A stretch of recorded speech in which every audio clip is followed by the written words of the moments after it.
Okay, so life update. Didn't think I would be making this in like early in the year. It's what, April? Technically towards the middle. Anyways, still early in the damn year. uh, okay, so I have been gone for, let's see when my last video was. When I last posted on YouTube. Nope. Dashboard. There we go. Creator dashboard. Channel dashboard, not creator. I think of TikTok a lot.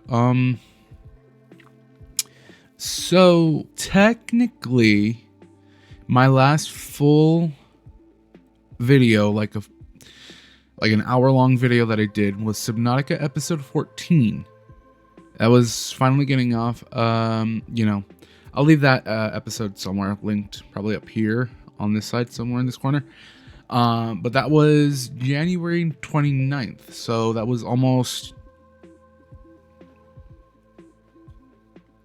3 months ago now. It's going to be 3 months on the 29th of April. I have been dealing with doctor's appointments and insurances. I don't even know where to begin. The year started out good, kind of. I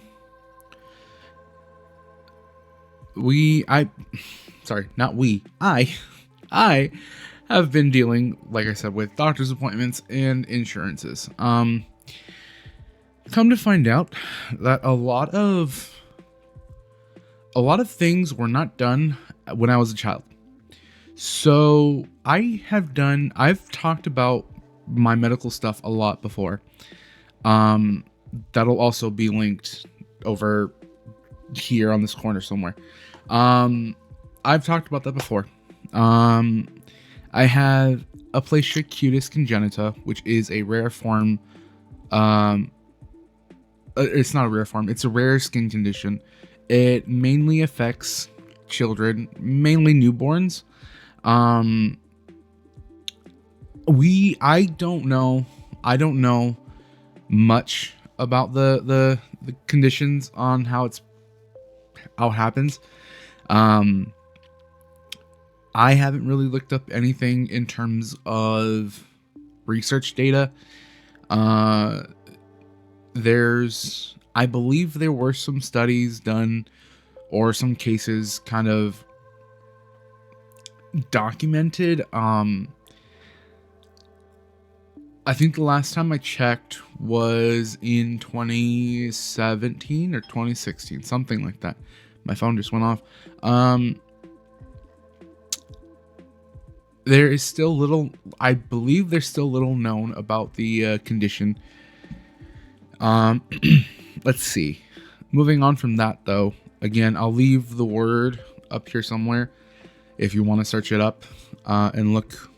I will warn you, the images shown are pretty graphic, so if you are sensitive to blood or open wounds or scars, just be fairly warned.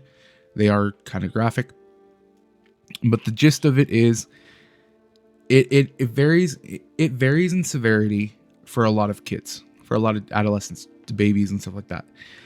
It could vary from a mild case on the top of the head or chest area, or the butt area, or down in the I'm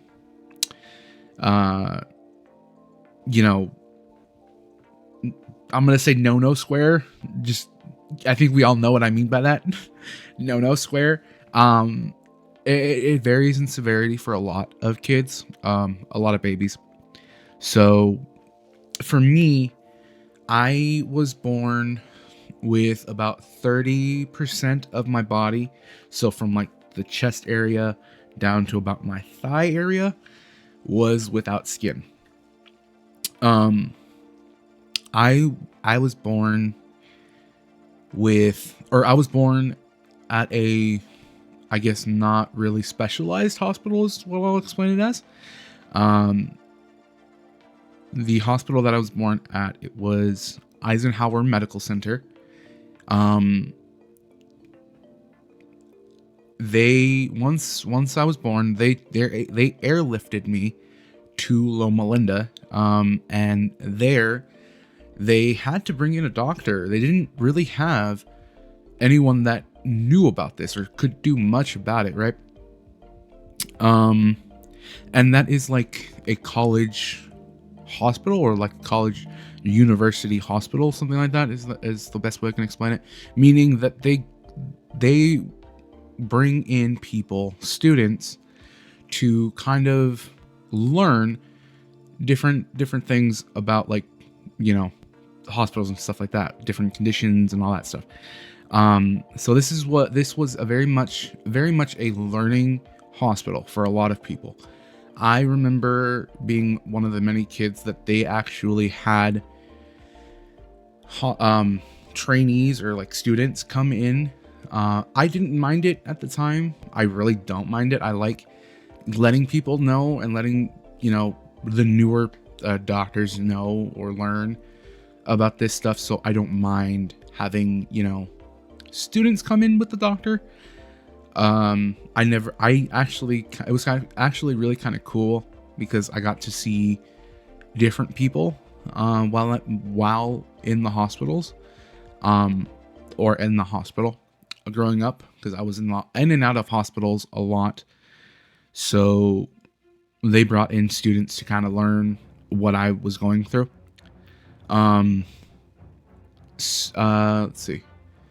While I was there, they had to bring in a doctor that specialized in, I believe it was skin or something called like reconstructive surgery. He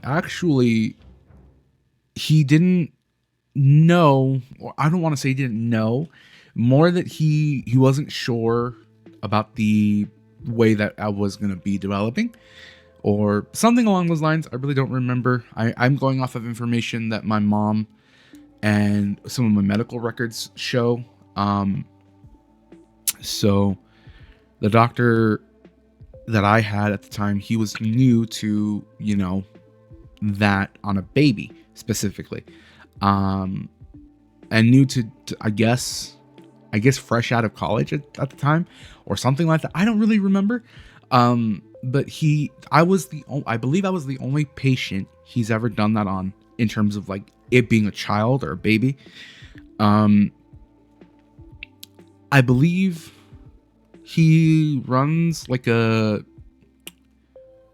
clinic. I believe it's like a something for plastic surgery, I think. Last I heard, he's in San Diego, I believe. Yeah, San Diego. I kind of keep up with him. I don't think we've actually had conversations since about 2 years now, 3 years. Last I remember, he's living in San Diego, I think, and he's got his own kind of clinic. But for the longest time, I didn't even know who this person was until my mom kind of told me about him in like 2014. Yeah, 2014, I think. I was already in middle school at the time, or like high school. But moving on from that, sorry, I kind of got off track with that. Or was I? Right. So I've been dealing with a lot of doctor stuff, right? I've been dealing with it since I was a child. I'm used to the whole going to doctor's appointments, getting blood work done, and getting tested for different things, or just, routine lab work. I'm used to the needle pokes. I'm used to all that stuff. There are some other things that I was born with, or born without. One of the things that I was born without was the trying to remember the name. The corpus callosum. I believe I'm saying that correctly. Basically, it's a little cartilage thingy that divides your brain, I believe. So basically my brain is just one big mush. um, it's not two halves; it's just one whole. If that makes sense. That I kind of knew that back in I want to say 2014 again. 2014 to 2015. They did some MRIs or scans or whatever of my brain, and they found out that yeah, no, I didn't have that. I guess it was just never developed or never occurred. I don't really know. I want to say it's a rare thing, but I'm not sure. I'll leave that word up there somewhere. But from my understanding, I was born without it. I didn't have it, and I don't have it, which is interesting because I'm like, I didn't really think of it. I don't really think of that, so I don't really know what that means in terms of why my brain is weird. If that makes sense. Maybe it explains my mental health, how fucked up it is. Maybe I don't know, but anyways, moving on.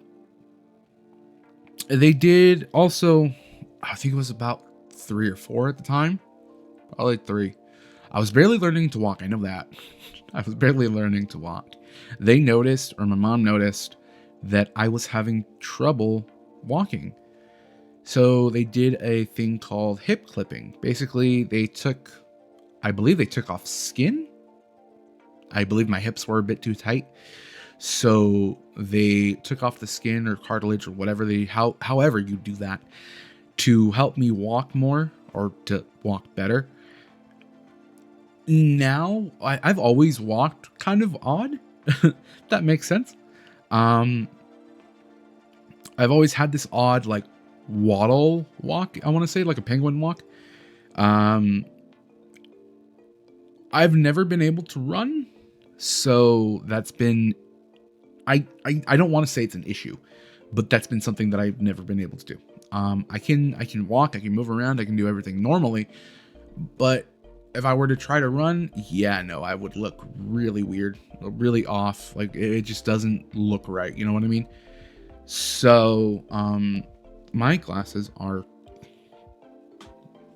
mirroring the screen there. I can't see for shit, so that's normal apparently. It's anyways, moving on. Jesus fucking Christ. I hate doing these life updates.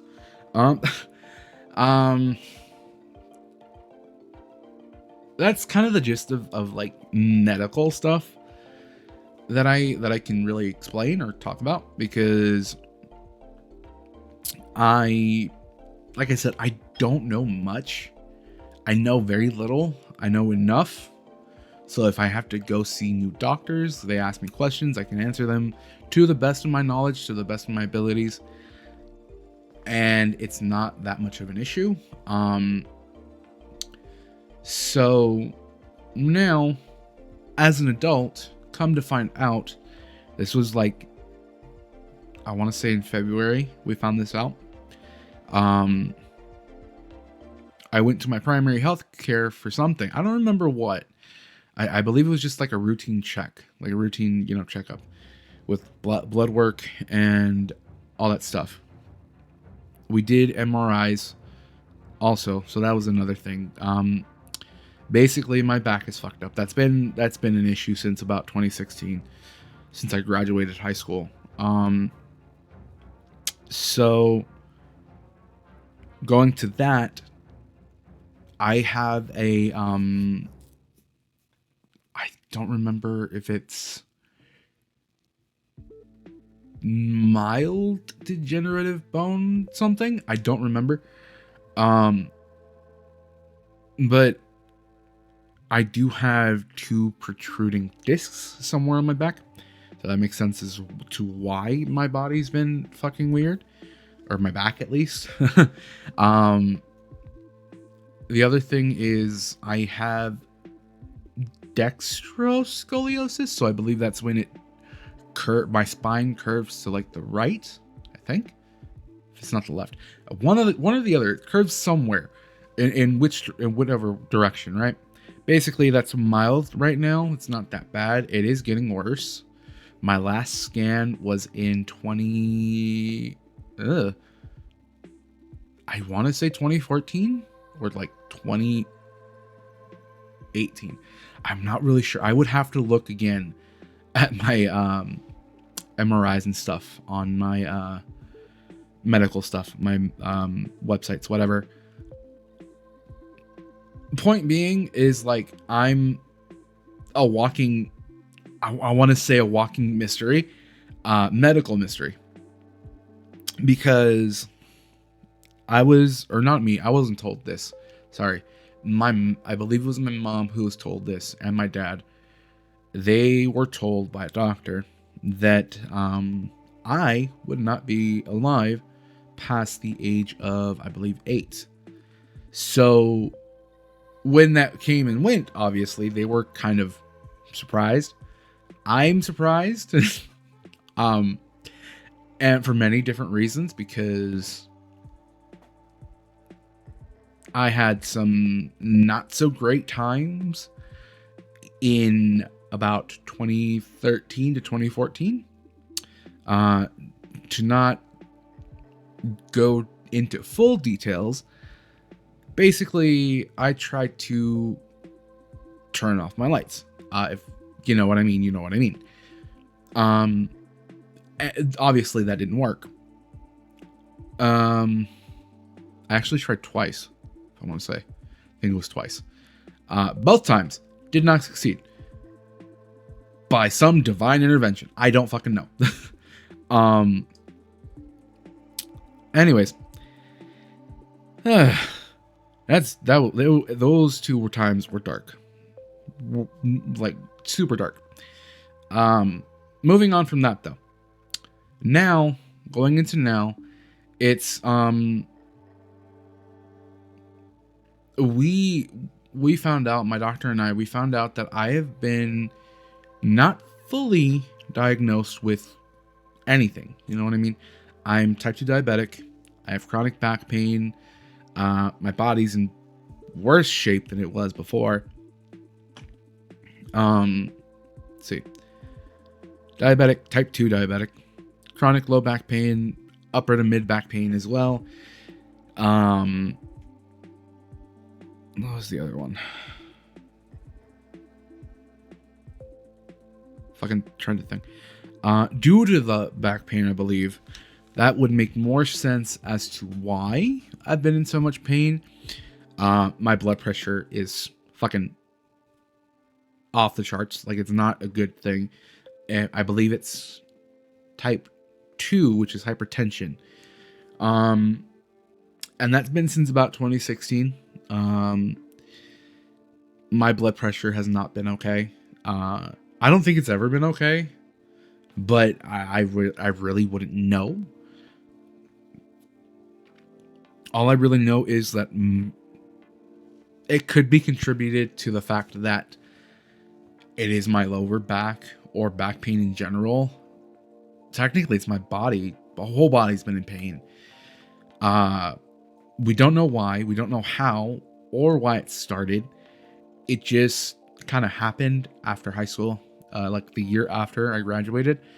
I remember being home and I woke up one day and it was as if I was ran over by a freight train, basically. Everything hurt. I couldn't move. I felt almost as if my body wanted to fall apart.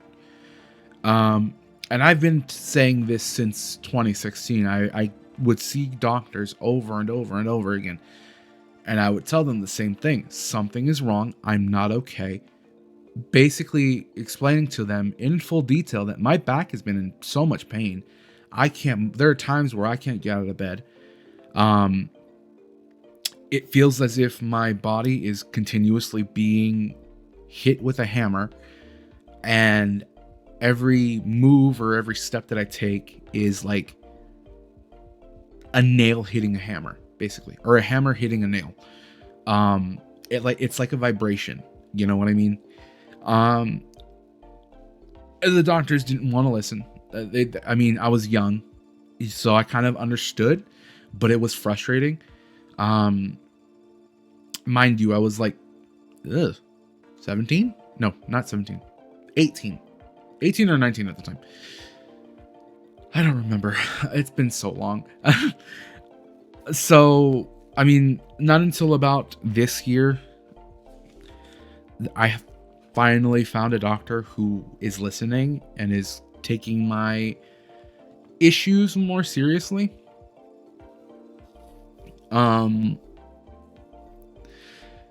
I've been to a physical therapist, I've been to chiropractors, and nothing has helped.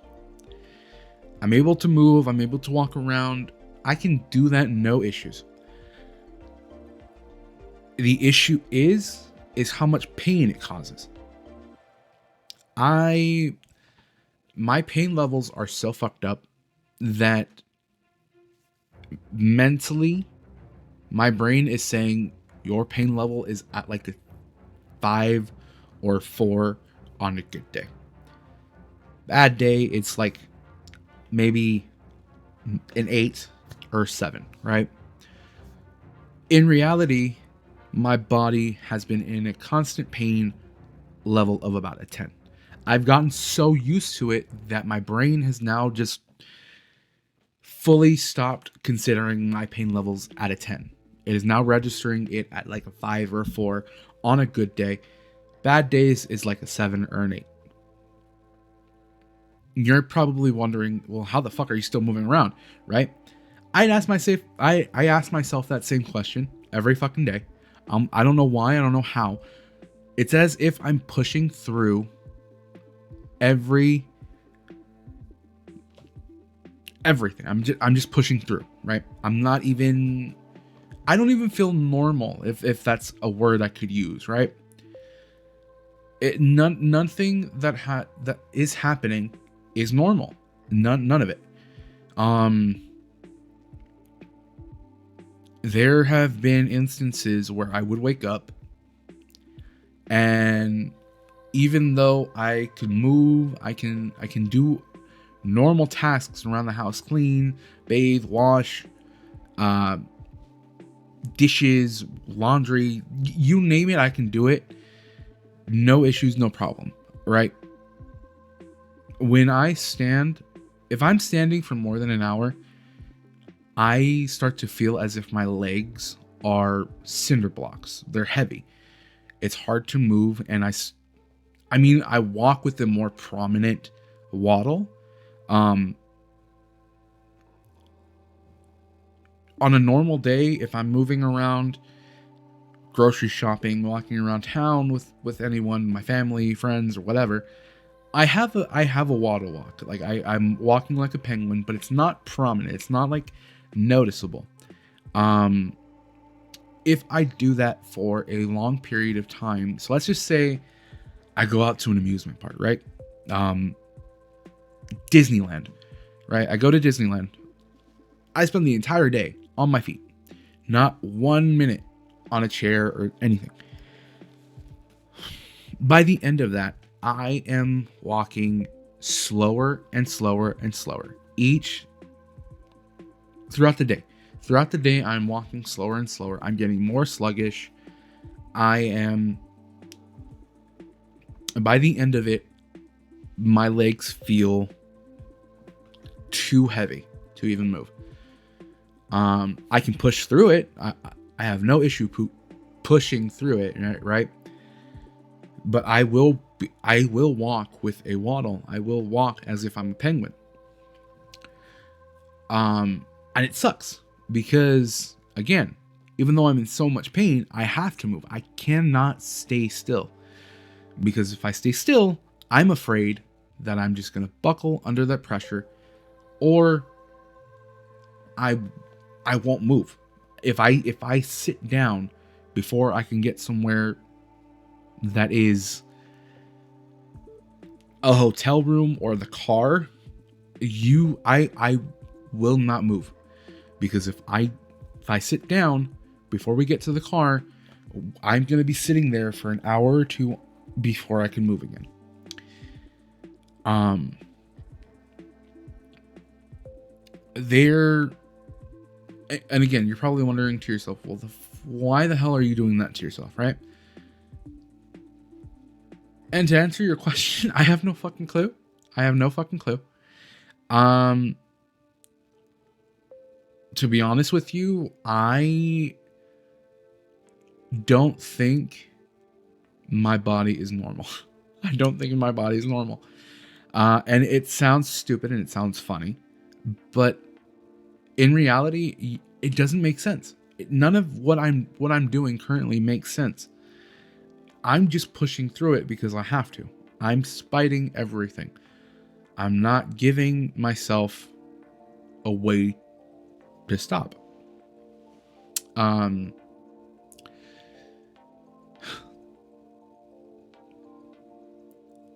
I said that I was type 2 diabetic. You know, moving on from like the pain and stuff, that's I'm used to that at this point. I can deal with that. I can do that. I am type 2 diabetic, which means it is curable.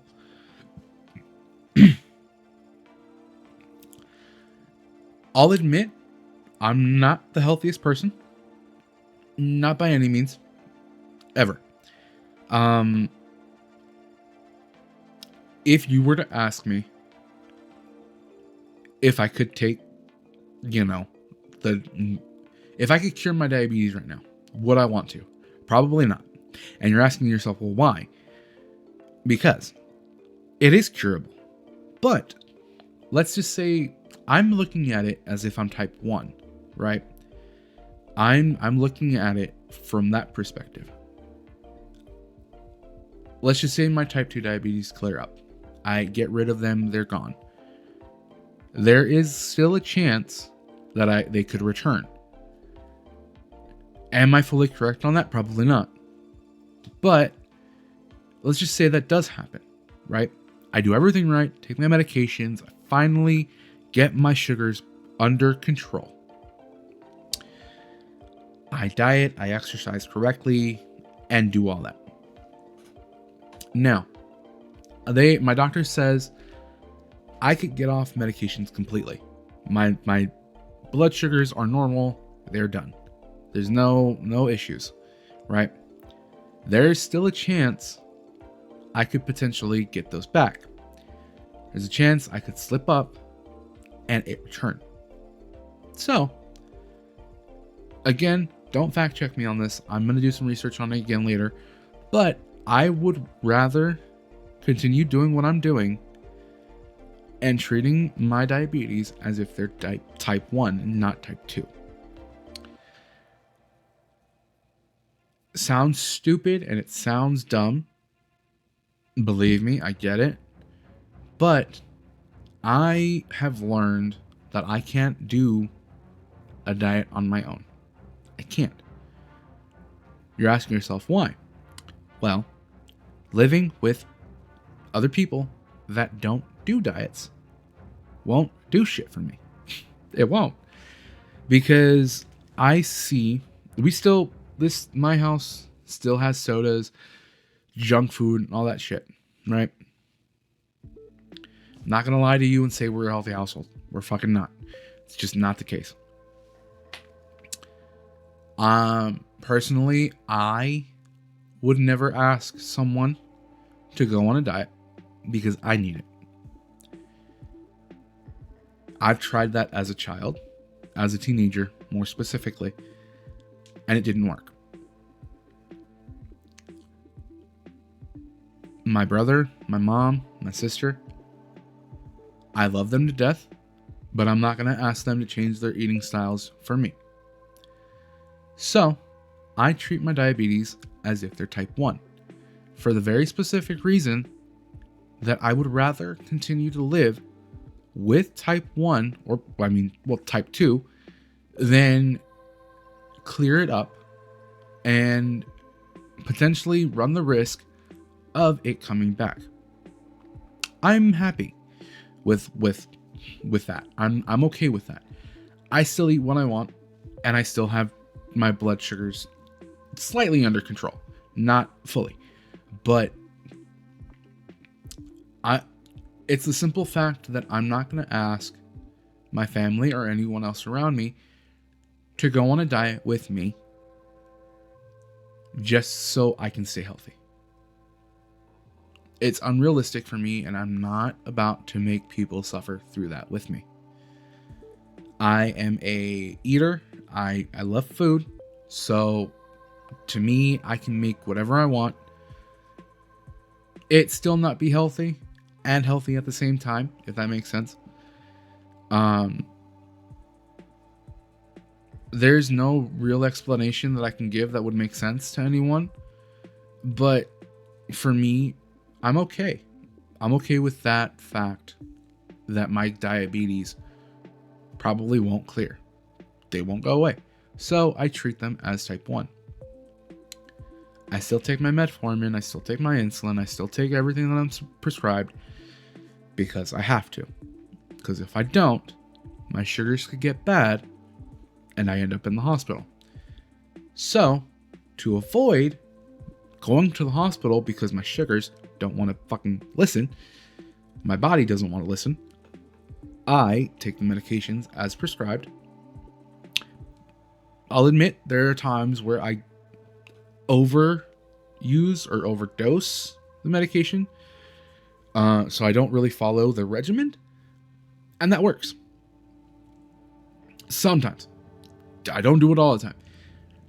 There are times where I will kind of give myself more insulin than I need just so I can regulate the sugars easily. Just give you an example. Well, let's say I have breakfast, right? I have coffee, I have eggs, bacon,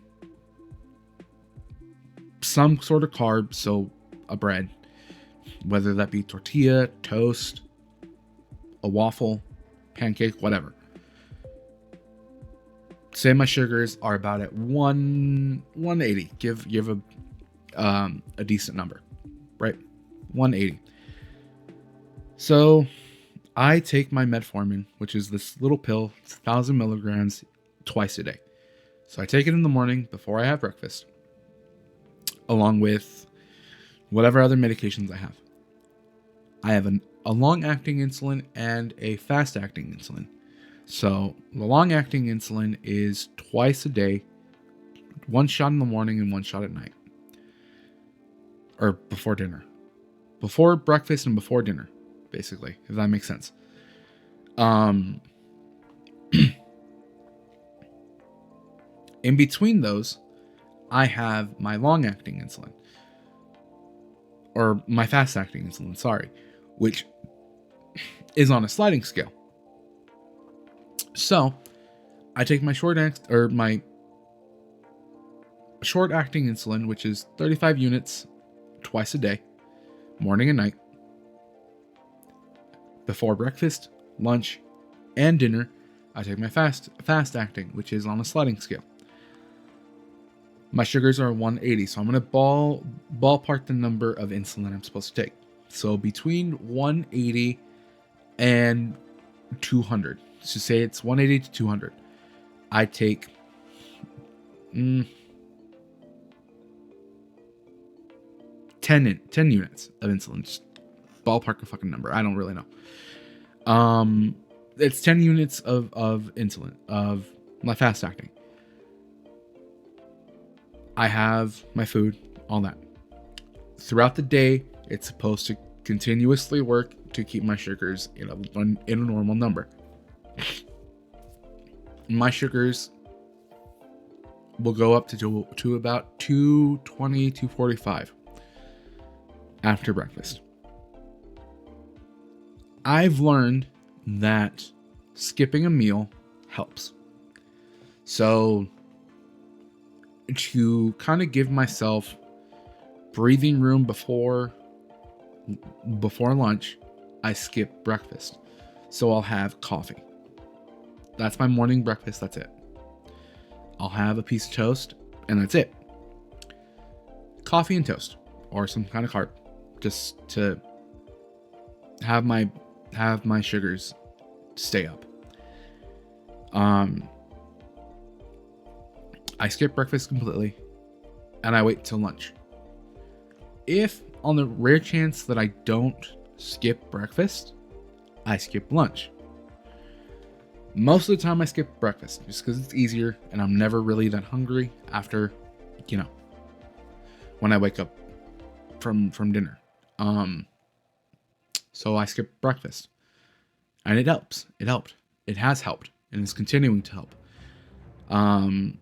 Right now my sugars are a bit high because of last night. I'll admit that I wasn't able to take my insulin because I ran out of the needle pens that I needed.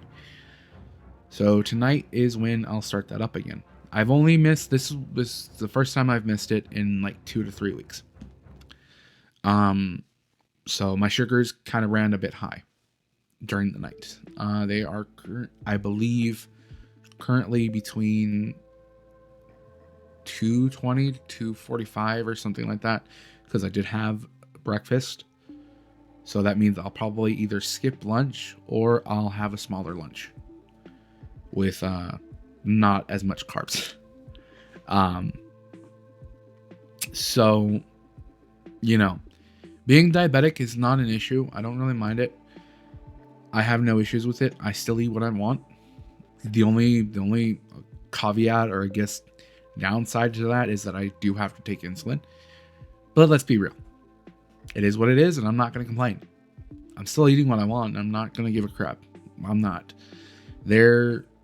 I'm of the belief it is too short of a life to try and be healthy. Will that probably change as I get older? Probably. But being 28 and still, not really caring, I am gonna stick to what is easiest. There is so much going on in terms of medical shit that it has weighed me down for the last 3 months. Come to find out, I was supposed to have been seeing a genetic specialist as a child. Don't know why, don't know how, but I never did. My doctor looked over my medical stuff from when I was in Loma Linda at the time. He saw that I was referred to a genetic specialist by a doctor. I guess at the time when I was seeing the endocrinologist over there at Loma Linda for children, they never once thought that I would need that. I don't know why, don't know how. Because very clearly it shows on my medical stuff, all my medical charts with every doctor. I explain to them, this is what I have, this is what's been going on, blah, blah, blah, blah, blah. You know what I mean? And not once throughout every doctor visit from childhood to adulthood did they think to say, strange, you had a pending referral to a pediatric genetic specialist. Whatever. You know what? I'm not even gonna get into that because that's a whole mess in and of itself. And as it stands, it pisses me off.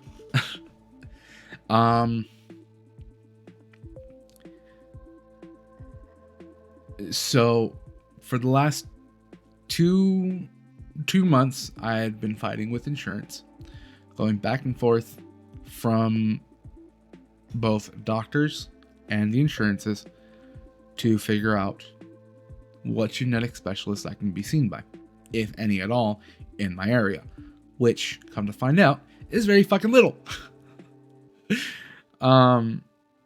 Anyways, my insurance doesn't have an updated list of doctors. So most of the doctors that I found on their website were no longer in service. I would call their numbers, I would look them up. One or another was either out of service or no longer took those patients through that insurance. I'd call the numbers. Numbers would be out of service, most of them.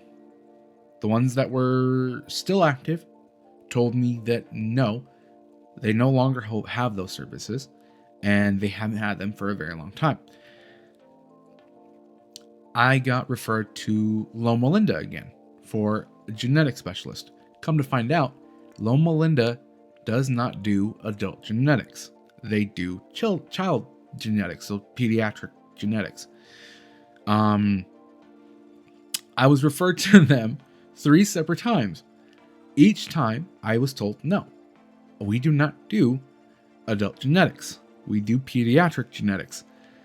Finally, I got pissed off after the 3rd time, and I called my insurance. I was like, look, you referred me to them 3 separate times, and each time they told me they do not. I need you to call such and such this office and figure this out, because this is really pissing me off and I'm getting frustrated. And I don't like getting frustrated when it's not technically the insurance's fault. It is the insurance's fault because they never fucking updated it. It's not the doctor's office's fault. It is the insurance's fault. So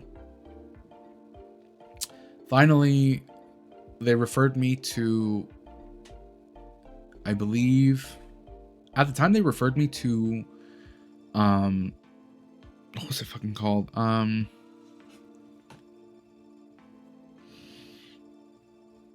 I believe it was somewhere out in Riverside. They sent me to Riverside to a college hospital, right? College hospital. It was a big mess.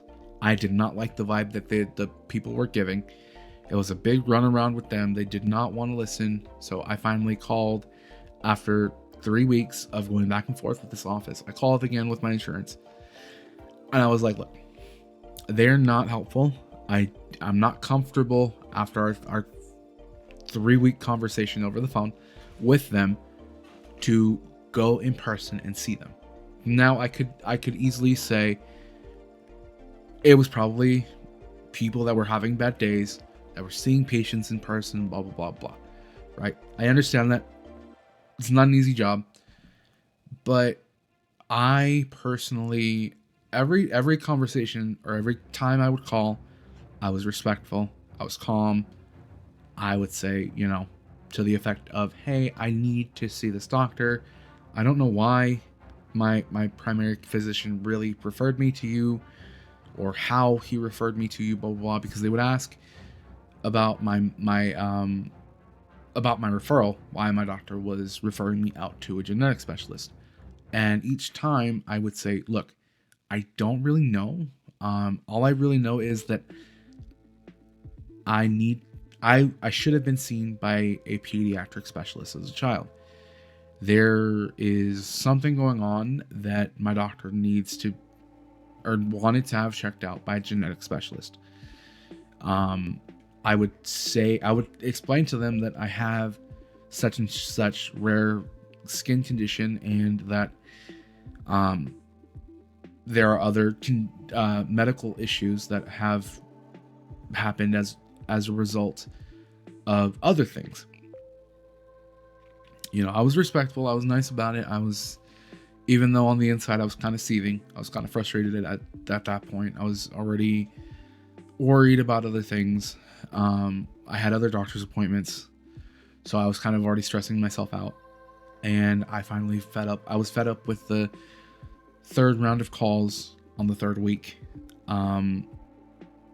And I called my insurance, and they were like, look, unfortunately, this was like the 3rd or 4th time that we have redirected this referral. So you have to go back to your doctor, and they have to submit a new referral. And that was back in February. All of March, I had been fighting with my insurance to find a doctor that could help me, because nothing that I would look up was helping. So all of March was spent on the insurance trying to find someone that could help me. By middle of March, beginning of, or not beginning, the end of March, middle to end of March, they finally found someone. And I believe that was in, if I can read the numbers here, that was about March, I want to say March 17th. I finally got the referral, right? So I waited until March 18th to call the new doctor's office to kind of explain to them, hey, I need to be seen by a genetic specialist, yada, yada, yada. They got back to me not even during that week of the 17th and not on the 24th, not that week. So 2 weeks had gone by. It was already Monday the 31st on March. They got back to me finally and said, we have your referral, but we need to review it. I was like, fine, okay, whatever. What do you need to review? Lady told me that they need to review my medical records. She told me, unfortunately, that could take up to 3 weeks. So I was like, okay. From the 31st up until the 21st that'll be exactly 3 weeks. Right. So she told me, if you want to call back continuously during the weeks to find out where we're at, I told her respectfully, I'm like, okay, I understand that I could call back, that's fine. I'll probably will do that. But for the most part, I won't, because if you're telling me 3 weeks, I'll wait until the 3rd week to start calling or to ask, So the 31st, I'll probably give it until Wednesday. No, sorry. I read that incorrectly. My eyes are fucking off. March 21st is when I can call, because that'll be 3 weeks exactly. So I'll probably call on the 23rd on a Wednesday or Thursday, the 24th. Give them a couple more days to kind of go over it. If I don't hear anything by Friday, I don't hear anything, then I'll call Friday evening or Friday afternoon. Call and I'll see what the hell's going on. If they tell me again that, we're still reviewing it, yada, yada, yada, I'll be like, okay, fine. Go from there. I'll wait. I'm going to assume that it's going to be another month. So we're going to be in May by the time. I'm hoping that it doesn't take that long. But circumstances and whatever else you want to call it, they're going to be swamped. I already know that, so I'm not even going to worry about it. I'm just, at this point, I'm tired. I'm tired. You can see it in my eyes. I'm like exhausted from it all. There is so much that has happened and still happening. I don't know what is going to happen when I go see this genetic specialist. I don't know what they're going to do, how that's going to be happening. I don't know what the fuck to do if anything, you know what I mean?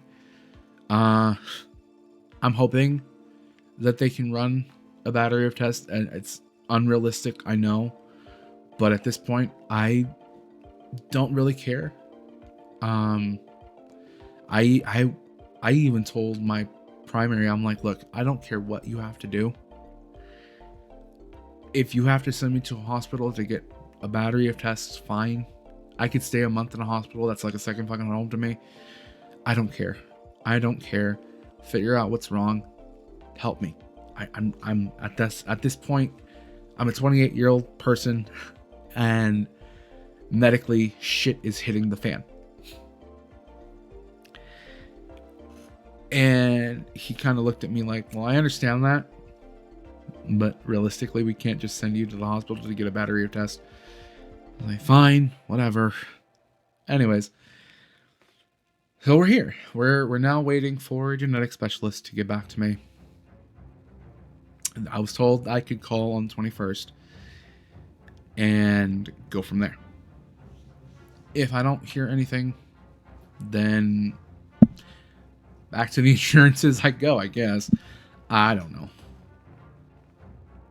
It's just, I'm exhausted. As it is, I'm not getting enough sleep. Probably on a good day, if I can swing it, 4 hours on a good day. On a very good day, I do get 8 hours of sleep, but on a mildly decent good day, maybe 4-5 hours. Bad days is like 2 to 3. So it's not very different. Maybe a 2-hour difference, but not sleeping as much. As it is, my bed is just too, like a bed frame, or not a bed frame, the under piece of the bed and the bed itself on the floor. So it's just a lot happened with the bed that I had previously, so we had to get rid of it.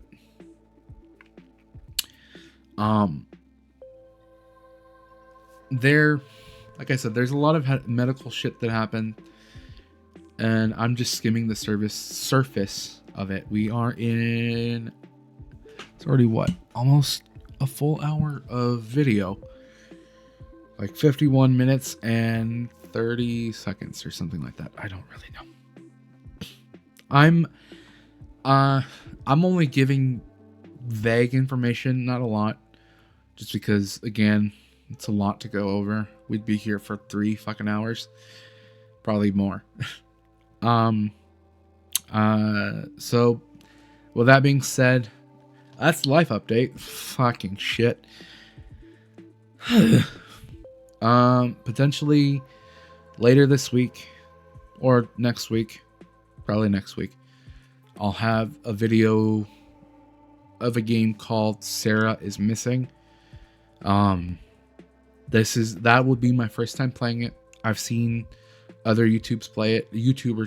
Markiplier, Jacksepticeye, I believe, were the 2 that I saw.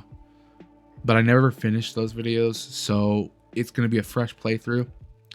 That's one video. I didn't think that video was going to be short or a 1 video playthrough. But it is 1 video. There are, what I understand, multiple endings to that video or to the game. I believe I got the bad ending. Not completely sure. The other game that I'm playing or will play or post is Simulacra. Another game that I kind of saw Markiplier and Jacksepticeye play. I didn't watch their full playthroughs. I'm going into this fresh, so both those playthroughs are new to me, not new to everyone else, but new to my channel. Anyways, with that being said, I hope you guys have a good day, good week, good month, good year, good whenever you're watching this, and I will catch you when we play Sarah is Missing. Bye! Lastly, don't forget to like, subscribe, and hit the post notification bell so you never miss a video when I post. To the right of your screen will be a video that YouTube thinks you'll like. To the left of your screen will be a video that I've posted. With all that being said, I hope you guys have a wonderful week, day, month, year. Whenever you're watching this, stay healthy, stay happy, and I'll see you guys next time. Bye!